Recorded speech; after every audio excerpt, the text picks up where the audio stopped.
ان الحمد للہ بسم اللہ وحدہ والصلاة والسلام علی من لا نبی بعدہ اعوذ باللہ من الشیطان الرجیم بسم اللہ الرحمن الرحیم۔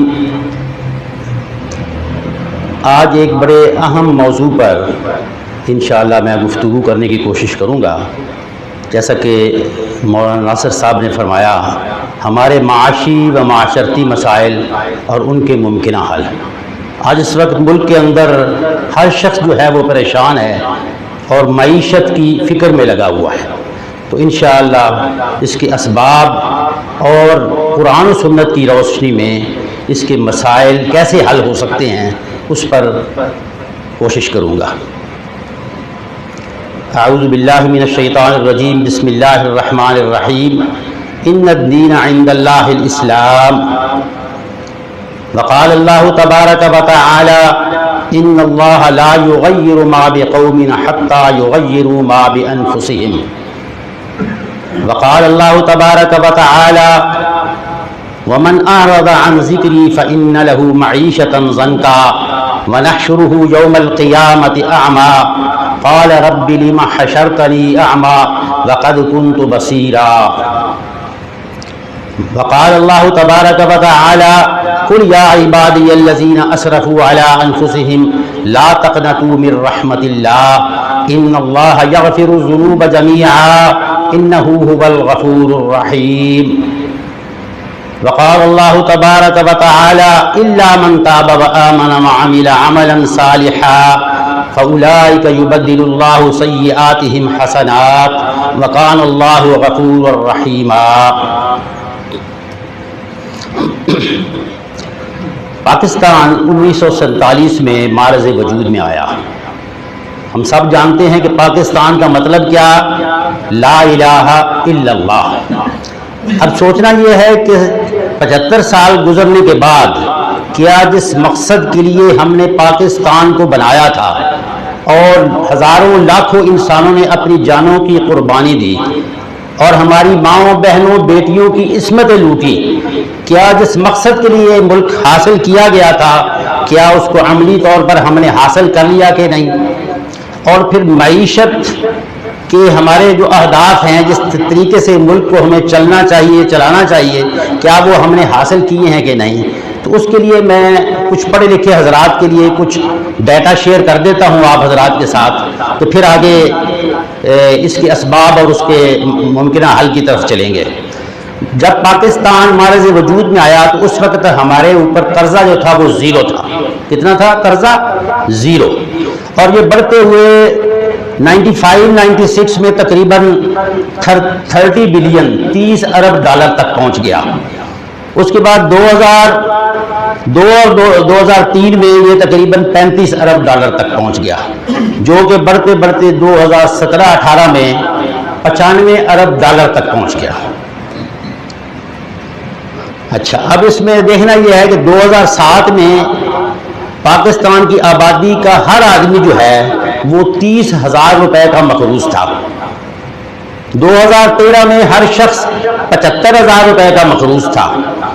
2018 میں 1,18,800 کا مقروض تھا۔ 2022 میں 1,93,000 یعنی تقریباً 2 لاکھ ہر آدمی جو بے روزگار ہے وہ بھی 2 لاکھ ادا کرے تو یہ قرضے اتر سکتے ہیں۔ تو ہر تبدیلی کے لیے ایک نیا نعرہ لگتا ہے، کبھی سوشلزم کا، کبھی اسلامی سوشلزم کا، کبھی جمہوریت کا، کبھی تبدیلی کا، نئے پاکستان کا۔ میں اس بحث میں نہیں پڑھنا چاہتا، لیکن تمام تبدیلیاں جس کو حاصل کرنے کے لیے ہم دن رات کوشش کرتے رہے ہیں وہ ہمیں الٹا قرضوں کی دلدل میں پھنساتے رہے ہیں۔ تو پاکستان کے اندر امپلائمنٹ جو ہے، کتنے لوگ باروزگار ہیں، اس کا میں تھوڑا سا ڈیٹا آپ کے ساتھ شیئر کرتا ہوں۔ 1986 میں 26.96 ملین یعنی 2 ارب 69 لاکھ کے قریب 2 کروڑ 69 لاکھ کے قریب لوگ جو تھے نا ان کو روزگار مل رہا تھا، لیکن 2019 میں وہ بڑھ کر 6 کروڑ 40 لاکھ تک پہنچ گیا۔ اور یہ ٹوٹل آبادی کا کتنے پرسنٹ ہے؟ 27.8%. یعنی پاکستان کی جو اس وقت 22-23 کروڑ آبادی ہے، 2019 میں صرف 27.8% لوگوں کو روزگار کے مواقع فراہم تھے. اچھا، ایگریکلچر جو ہے، زراعت جو ہے، یہ ہمارے ملک کی ریڑھ کی ہڈی ہے، اور یہ پاکستان کا جو جی ڈی پی ہے اس کا 18.9%، اور اس میں تقریباً جتنے ٹوٹل امپلائیز ہیں، جتنے لوگوں کو روزگار ملا ہوا ہے، اس کا 42.3%، یعنی 42% لوگ جو ہیں اس زراعت کے اندر مصروف ہیں. اگر ہم زراعت کے شعبے کو ترقی دیں تو یہ ہمارے ملک کے لیے، تو اب دیکھنا یہ ہے کہ ہمارے ملک کا کتنا ایریا جو ہے وہ زرعی ہے، اور اس کو ہم یوٹیلائز کر رہے ہیں، اس کو استعمال کر رہے ہیں. 22.1 ملین ہیکٹر جو ہے 79.6 میں سے، جو کہ 27.76%، یعنی آبادی کا 27% لوگ باروزگار ہیں، اور زمین پاکستان کا جتنا رقبہ ہے اس کا صرف 27-28% جو ہے اس پہ ایگریکلچر ہے. باقی ساری ویران، ریگستان اور بنجر ضائع کر رہے ہیں اس ریسورسز کو. اگر اس ریسورسز کو 100% استعمال کر لیا جائے، پلان کر لیا جائے 3 سال میں، 5 سال میں، 10 سال میں، اس زمین کو لوگوں کو الاٹ کر کے، تو کتنے لوگوں کو روزگار مل سکتا ہے. اس میں سے ہمارے صرف 5.78% لینڈ جو ہے زمین، اس پہ فارسٹ ہے، جنگلات ہیں، جو کہ بہت کم ہے. اس لیے کہ کاربن امیشن، ہم پیٹرول اور ڈیزل اور دوسرے ایندھن کو اتنا بے تحاشا استعمال کر رہے ہیں کہ کاربن ڈائی آکسائڈ جو ہے وہ گلوبل وارمنگ اور اس قسم کی جو چیزیں پیدا کر رہی ہیں، تو اس کے لیے جنگلات بڑے اہم اور ضروری ہوتے ہیں. لیکن پاکستان میں صرف 5.78% ہے.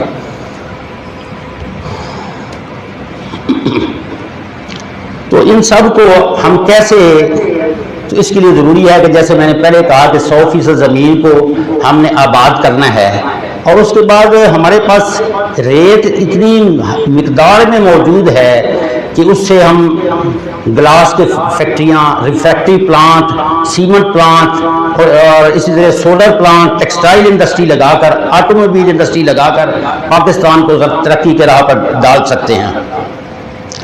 اس کے علاوہ ایک اور بہت بڑا ہمارا جو مسئلہ ہے کہ زمین، زیر زمین پانی ہم نکالتے جا رہے ہیں، اور زیر زمین پانی ایک تو کڑوا ہوتا جا رہا ہے، اور دوسرے یہ ہے کہ اس کے لیول جو ہے ڈاؤن ہوتا جا رہا ہے.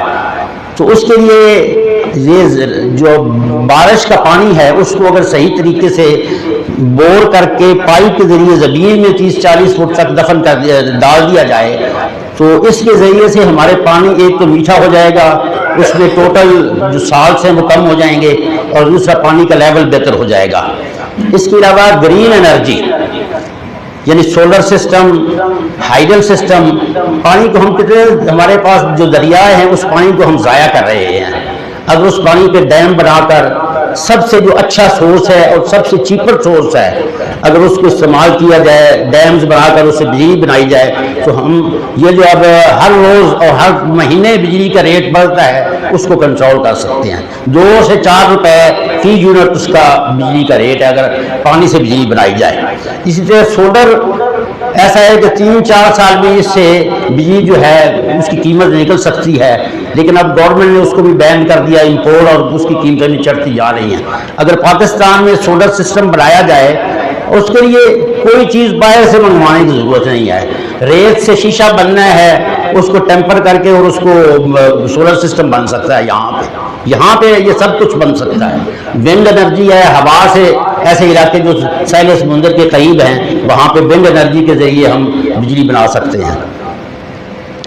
اب دیکھنا ہے کہ ریاست مدینہ کا کانسیپٹ جو حضور نبی اکرم صلی اللہ علیہ وسلم نے مدینہ منورہ میں 13 سالہ مکی زندگی آپ کے سامنے ہے کہ 13 سال کے اندر حضور نبی اکرم صلی اللہ علیہ وسلم اور صحابہ کرام قربانیاں دیتے رہے اور تکلیفیں برداشت کرتے رہے. وہ انشاءاللہ کسی الگ موقع پہ مکی زندگی کو بیان کیا جائے گا.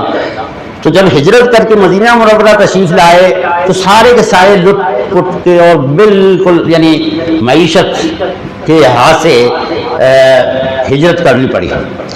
تو مدینہ منورہ پہنچ کر حضور نبی اکرم صلی اللہ علیہ وسلم نے جو سب سے پہلا کام کیا وہ مواخات مدینہ، یعنی انصار اور مہاجرین کے درمیان ایک بھائی چارہ آپ نے قائم کیا کہ ایک مہاجر اور ایک انصاری کو آپس میں بھائی بھائی بنا دیا. تو انہوں نے یہاں تک قربانی دی انصار نے کہ اگر جس کے پاس جتنی جائیداد ہے، مکان ہے، اس کا آدھا حصہ جو ہے اپنے مہاجر بھائی کے، حتیٰ کہ جس کی 2 بیویاں تھیں اس نے ایک بیوی کو طلاق کر یہ بھی آفر کی کہ بھائی میرا مہاجر بھائی اسے نکاح کر لے. یہاں تک انہوں نے قربانیاں دی اور پھر معیشت کا ایک ایسا نظام نافذ کیا، وضع کیا کہ اگر ایک صحابی رضی اللہ تعالی عنہ حاضر ہوتے ہیں اور عرض کرتے ہیں یا رسول اللہ صلی اللہ علیہ وسلم میرے پاس کوئی روزگار کا ذریعہ نہیں ہے، آپ نے یہ نہیں کہا بھائی میں تو نماز پڑھنا ہونا، ان الدین عند اللہ الاسلام، آپ وہ دین لے کے آئے ہیں جو مکمل ضابطہ حیات ہے، جو آپ کے معاشی، معاشرتی، آپ کے گھریلو، آپ کے تجارتی، آپ کے ملکی تمام مسائل کو حل کرتا ہے. آپ نے اسی موقع پر اس کا مسئلہ جو ہے اس کو حل کیا. کیسے حل کیا؟ اس کو کہا کہ تمہارے پاس کیا ریسورسز ہیں؟ اس نے کہا میرے پاس ایک زرہ ہے وہ لے آؤ. اس کی آکشن کی گئی، نیلامی کی گئی اور کہا کہ یہ بیچ کر اس کو کلہاڑی اور رسی لے آؤ اور جنگل میں جاؤ، درخت کاٹ کے ان کو بیچو. چند روز کے بعد وہ حاضر ہوتے ہیں صحابی، عرض کرتے ہیں یا رسول اللہ صلی اللہ علیہ وسلم اب میرے پاس اتنا مال اکٹھا ہو گیا ہے، اتنا پیسہ اکٹھا ہو گیا ہے کہ گھر کا راشن بھی میں نے دے دیا ہے اور میں آگے کاروبار بھی کر سکتا ہوں. اور پھر حضرت عمر رضی اللہ تعالیٰ عنہ کی زندگی کا واقعہ ہے کہ آپ کے دور میں آپ جب مدینہ منورہ کے اندر راتوں کو اٹھ کر گشت کرتے تھے، گشت کرتے ہوئے ایک خیمے کے قریب سے گزرتے ہیں تو اندر سے بچوں کے رونے کی آواز آ رہی ہے. پتہ کیا تو پتہ چلا کہ وہ کئی روز سے بھوکے ہیں اور گھر میں کھانے پینے کے لیے کچھ نہیں ہے اور ماں جو ہے اس نے کچھ چند چمڑے کے ٹکڑے اور اس قسم کی چیزیں آگ جلا کر اس کے اوپر رکھا ہوا ہے اور کہا کہ بھائی میں اس کوشش میں ہوں کہ بچے اس امید میں کہ یہ کھانا پک رہا ہے، ہو سکتا ہے سو جائیں.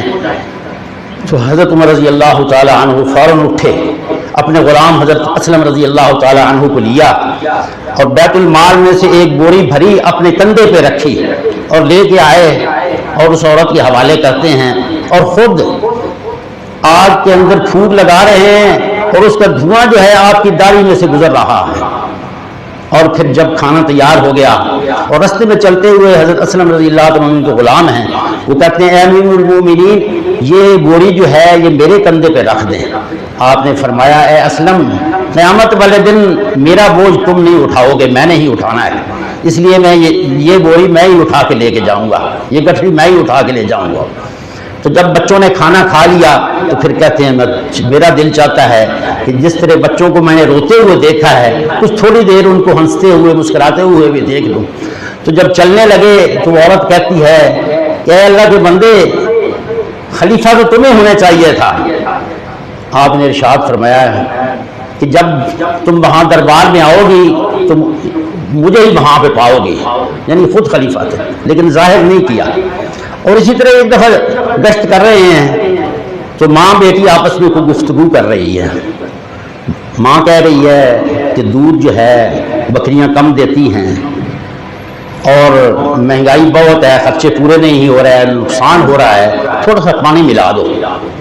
تو بیٹی نے کہا نہیں اماں جان، اللہ تعالیٰ ناراض ہوں گے، یہ کام نہیں کرنا میں نے. وہ پھر کہتی ہے بار بار اصرار کے باوجود وہ کہتی ہے پھر میں تو یہ کام نہیں کر سکتی. تو کہتی تمہیں پتہ نہیں ہے کہ حضرت عمر رضی اللہ تعالی عنہ کی دور خلافت ہے اور وہ امیر المومنین ہیں.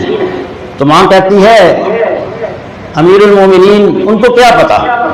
تو بیٹی جواب دیتی ہے امیر المومنین کو نہیں پتا لیکن میرا اللہ تو دیکھ رہا ہے. تو یہ الفاظ حضرت عمر رضی اللہ تعالی عنہ نے سنے. صبح دربار میں بلایا ماں بیٹی کو، لوگوں سے پوچھا، پورا واقعہ بیان کیا. لوگ کہتے ہیں کہ اس عورت کو سزا دی جائے. آپ نے فرمایا نہیں، سزا کی ضرورت نہیں ہے۔ اس کے بعد اپنے تینوں بیٹوں کو بلایا، دو بیٹے حضرت عبداللہ بن عمر اور عبد الرحمن بن عمر رضی اللہ تعالی عنہما، دونوں کا نکاح ہو چکا تھا، تو تیسرے بیٹے حضرت عاصم رضی اللہ تعالی عنہ کا نکاح اس لڑکی کے ساتھ کر دیا۔ پھر ایسی ایمان والی اور دین پر عمل کرنے والی جب بچیاں جو ہیں ان کے ساتھ نکاح کیا جاتا ہے تو پھر اس میں سے اولاد کون سی پیدا ہوتی ہے کہ اس بیٹی سے جو نواسی پیدا ہوئی، نواسا پیدا ہوا، وہ حضرت عمر ثانی، حضرت عمر بن عبدالعزیز رضی اللہ رحمۃ اللہ علیہ تھے، جن کو عمر ثانی بھی کہتے ہیں۔ اسی طرح عمر رضی اللہ تعالیٰ عنہ مسجد اقصی کا واقعہ ہے کہ وہاں مسلمان اس کو فتح کرنے کے لیے جاتے ہیں،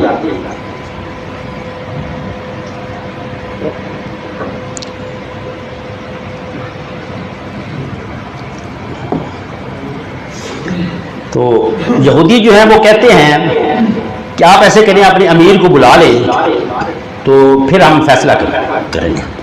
حضرت عمر رضی اللہ عنہ کو جب یہ پیغام پہنچتا ہے، آپ سواری تیار کرتے ہیں، اپنے غلام کو ساتھ لیتے ہیں، اور طے یہ ہوتا ہے کہ ایک منزل تک حضرت عمر رضی اللہ تعالیٰ عنہ سوار ہوں گے اور دوسری منزل پہ آپ پیدل چلیں گے اور غلام جو ہے وہ سواری پر ہوگا۔ تو جب مسجد اقصی کے قریب پہنچے تو اس وقت باری تھی غلام کی، تو وہ غلام عرض کرتے ہیں کہ اے امیر المومنین، یہودی کیا سوچیں گے کہ ان کا بادشاہ پیدل چل رہا ہے اور غلام جو ہے سواری میں بیٹھا ہے۔ حضرت عمر رضی اللہ عنہ نے جواب دیا کہ میں دنیا کے اندر انصاف دینے کے لیے، انصاف کرنے کے لیے آیا ہوں، تو یہ نہیں ہو سکتا کہ باری تمہاری ہے اور میں سواری پہ۔ تو جب قریب پہنچتے ہیں تو پوچھتے ہیں کہ امیر المومنین، تمہارے بادشاہ وہ ہیں جو سواری کے اوپر سوار ہیں یا جو پیدل آ رہے ہیں؟ جب بتایا گیا تو کہ بھائی پیدل جو آ رہے ہیں وہ ہمارے امیر المؤمنین ہیں اور ان کے کرتے کو پیبند لگے ہوئے ہیں، تو یہ حالت دیکھ کر وہ یہودی کہتے ہیں اب ہم ان کے ساتھ مقابلہ نہیں کر سکتے، اس لیے کہ ہماری کتابوں کے اندر یہ ساری نشانیاں لکھی ہوئی ہیں اور بیت المقدس کی چابیاں جو ان کے حوالے کر دی ہے۔ آج بھی اگر مسلمان جو ہے دین پر آ جائے اور صرف نماز روزہ نہیں، 24 گھنٹے کی زندگی کو اللہ کے حکموں کے مطابق اور حضور نبی اکرم صلی اللہ علیہ وسلم کے طریقوں کے مطابق ہماری تجارت، ہمارا کاروبار، ہمارا دفتروں کے اندر جانا، ہماری حکومت، ہماری معیشت سود سے پاک نظام کو لے کر چلیں گے تو انشاءاللہ، اور جب ہماری مسجدیں فجر کی نماز، عشاء کی نماز میں تعداد جو ہے جنازے اور جمعے اور عید سے زیادہ ہوگی تو وہ دیکھ کر انہوں نے دوربینیں لگائی ہوئی ہیں یہودیوں نے، وہ دیکھ رہے ہیں کہ انشاءاللہ کشمیر بھی مل جائے گا اور فلسطین بھی مل جائے گا۔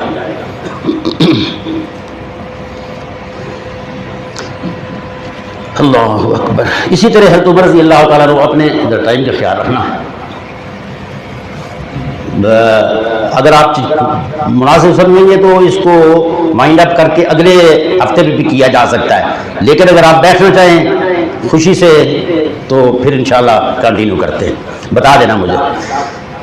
حضرت عمر رضی اللہ تعالیٰ اپنی خلافت کے دور میں اپنے جو گورنرز مقرر کرتے تھے مختلف علاقوں کے اندر، کتنے علاقے کے آپ امیر تھے؟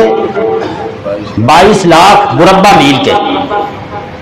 تو یہ کمیونیکیشن کا، یہ موبائل اور ٹیلی فون اور یہ گاڑیاں اور ہوائی جہاز تو اس زمانے میں ہوتے نہیں تھے، تو اس کا ایک نظام انہوں نے، ڈاک کا نظام الگ ہے اور کمیونیکیشن کا نظام الگ ہے، اور اپنے گورنرز کو چھان پھٹک کر، یہ نہیں ہے کہ بھئی یہ امیر ہے اور یہ میرا بیٹا ہے یا رشتہ دار ہے اس کو گورنر لگا دیا، نہیں، اس کی صداقت، امانت اور اس کے تقوی کو دیکھا کرتے تھے۔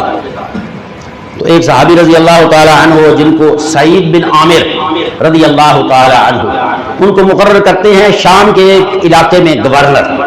تو وہاں کے لوگ، اور پھر کیسے سسٹم تھا کہ جب لوگ حج پہ آتے تھے ہر علاقے کے لوگوں سے علیحدہ میٹنگ کرتے تھے، ملاقات کرتے تھے، ان سے پوچھتے تھے مسائل اور اپنے گورنر کے بارے میں حالات کا جائزہ لیتے تھے۔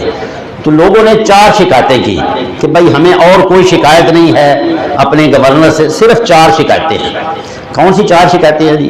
پہلی شکایت ہے کہ صبح کے وقت وہ دیر سے باہر آتے ہیں، اپنے یعنی جو امور ہیں حکومت کے یا گورنری کے، اس کے امور کو نمٹانے کے لیے لیٹ آتے ہیں۔ اور دوسرا یہ ہے کہ رات کو اگر کسی کو کوئی کام پڑ جائے، کوئی ایمرجنسی ہو، چلا جائے، تو وہ گھر سے باہر نہیں آتے۔ اور تیسرا یہ ہے کہ ہفتے میں ایک دن ایسا ہے جس میں وہ بالکل ہی گھر سے باہر نہیں آتے۔ اور چوتھا ہے کہ کبھی کبھی ان کو ایک غش پڑتا ہے، بے ہوش ہو جاتے ہیں اور کئی گھنٹے بے ہوش پڑے رہتے ہیں۔ حضرت عمر رضی اللہ تعالیٰ عنہ نے سعید بن عامر رضی اللہ تعالیٰ عنہ کو بلا لیا، پوچھا بھائی یہ لوگ یہ 4 مسائل بتا رہے ہیں، آپ کی شکایت کر رہے ہیں، پہلی شکایت کیا ہے بتائی گئی۔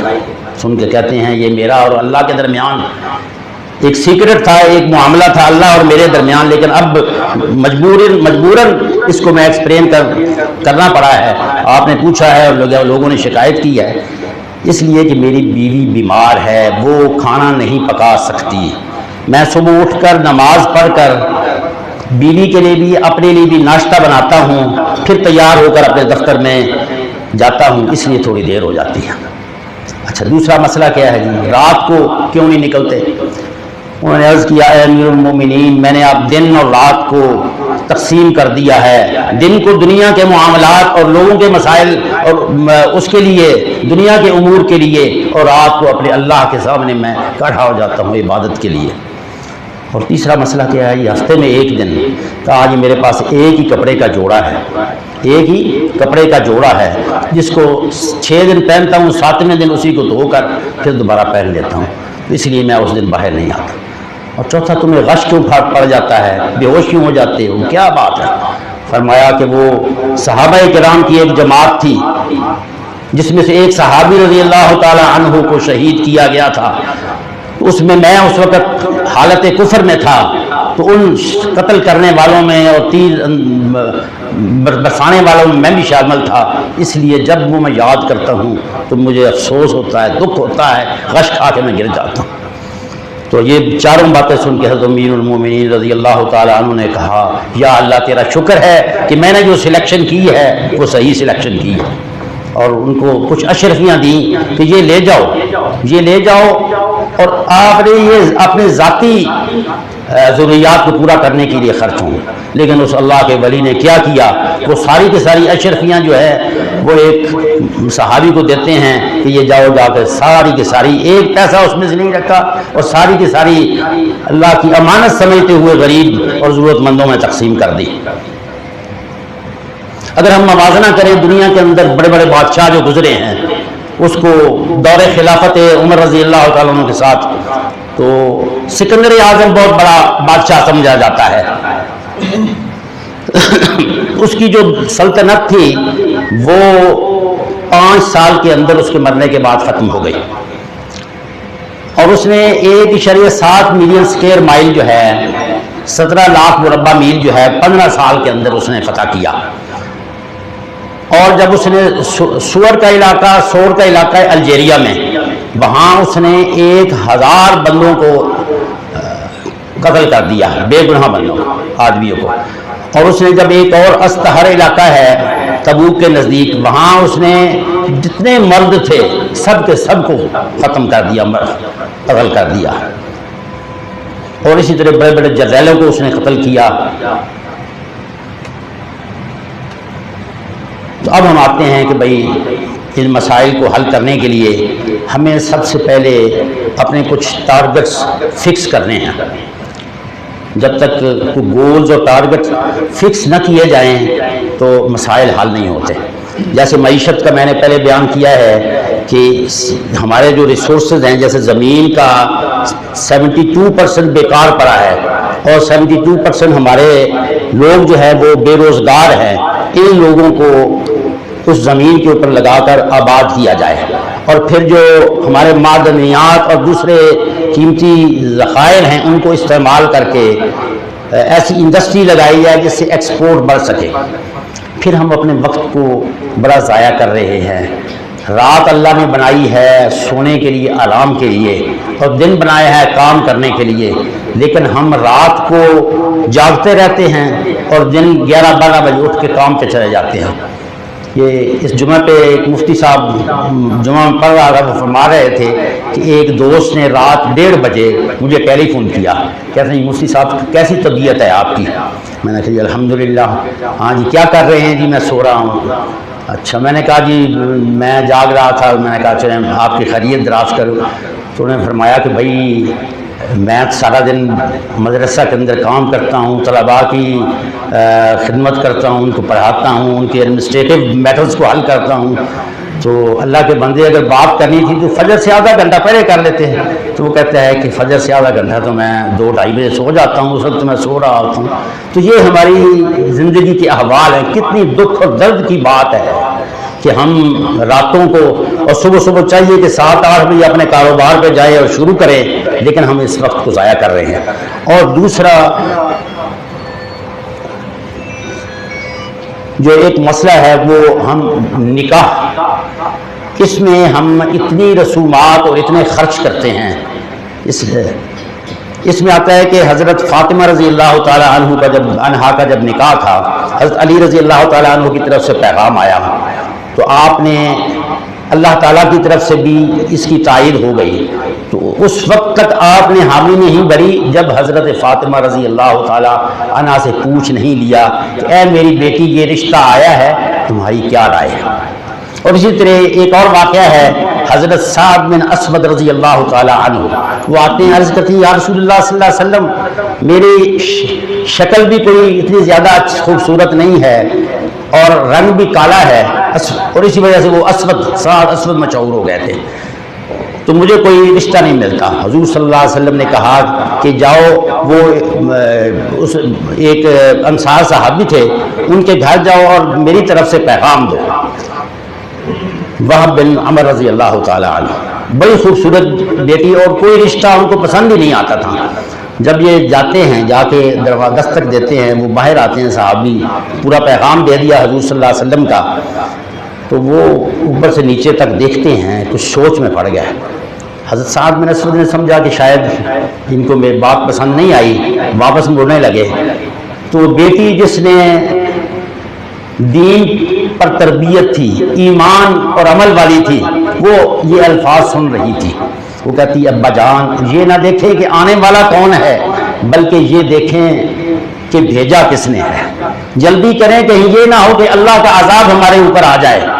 اور اس کے بعد نکاح ہوتا ہے، اور رخصتی کی تیاری کے لیے حضرت سعد بن اسود جو ہے وہ کچھ سامان خریدنے کے لیے جاتے ہیں بازار میں، تو ادھر آواز آتی ہے کہ کفار نے مدینہ منورہ پر مسلمانوں پر حملہ کر دیا ہے۔ یہ یعنی غزوہ نہیں ہے، غزوہ بدر سے پہلے کا واقعہ ہے۔ تو اس میں وہ حضرت سعد بن اسود رضی اللہ تعالیٰ عنہ نے فوراً سواری لی اور جنگ کا سامان خریدا اور اپنے چہرے کو لپیٹ لیا اور اس بے دردی سے لڑے کہ اسی میں شہید ہو گئے۔ جب ان کو دفن کرنے لگے تو حضور صلی اللہ علیہ وسلم نے چہرے سے کپڑا اٹھایا اور کہا کہ اللہ تعالیٰ نے اے سعد تمہیں اس سے بھی خوبصورت جنت کی حوروں کے ساتھ تمہارا رشتہ کر دیا ہے، اور وہب بن عمر رضی اللہ تعالیٰ عنہ کو اس سے بہتر خامد عطا کریں گے۔ اور اسی طرح ایک اور میں واقعہ بیان کر کہ میں آگے نیکسٹ سٹیپ پہ چلتا ہوں۔ حضرت سعید بن مسیب مشہور تابعی ہیں، ان کی بیٹی ہے، وہ بھی اسی طرح بہت خوبصورت خوبصیرت با پردہ خاتون ہیں۔ ان کا رشتہ بادشاہ کی طرف سے پیغام آتا ہے، لیکن آپ نے انکار کر دیا۔ چند روز بعد آپ کا ایک شاگرد جو ہے وہ 3 دن کی چھٹی پہ گیا ہوا ہے، 3 دن کے لیے نہیں آیا، واپس آیا تو پوچھتے ہیں کہ آپ کہاں تھے؟ انہوں نے کہا کہ میری بیوی فوت ہو گئی تھی، تو اس کے تجہیز و تکفین اور اس کے بعد امور میں مصروف تھا، تو اب واپس آ گیا ہوں۔ تو فرمایا کیا تمہارے رشتے کا کوئی اور الٹرنیٹ بندوبست ہو گیا ہے؟ انہوں نے عرض کیا کہ نہیں، کوئی بندوبست نہیں ہوا۔ آپ نے فرمایا کہ میری بیٹی کے ساتھ تمہیں رشتہ قبول ہے؟ انہوں نے کہا یہ قبول ہے، اور وہ رشتہ ہوا اور رخصتی ہوئی، خود چھوڑ کے آئے۔ ہم تو یعنی روانگی کے لیے کیا کیا بندوبست کرتے ہیں اور بارات اور کیا کیا خرافات ہیں، لیکن خود چھوڑ کے آئے، اور ان کی ساس نے ان کا میک اپ یا جو تیاری ہوتی ہے دلہن کی وہ کی۔ تو اب عملی طور پر ہم اس میں آتے ہیں، وہ انشاءاللہ پھر کسی موقع پہ کہ بھئی ہمارے شادی بیاہ میں کیا کیا خرافات ہیں اور کس طریقے سنت کے مطابق اس کو اڈاپٹ کرنا ہے، وہ انشاءاللہ پھر کسی موقع پہ کریں گے۔ اور اس کے لیے عملی طور پر سب لوگ یہ آج سے ہی فیصلہ کریں کہ ہم نے اپنے جو بچے نوجوان ہیں وہ اپنی شادی پہ، اور والدین یہ عہد کریں کہ مسجد میں نکاح کریں گے اور ماں سوائے ولیمہ کے اور کوئی خرچہ نہیں کریں گے، اور بیٹیوں کو جہیز کی بجائے اپنی جائیداد میں سے اسلام کے مطابق حصہ دیں۔ تو انشاءاللہ ان موضوعات پہ پھر آگے چلتی رہے گی بات۔ وآخر دعوانا ان الحمدللہ رب العالمین۔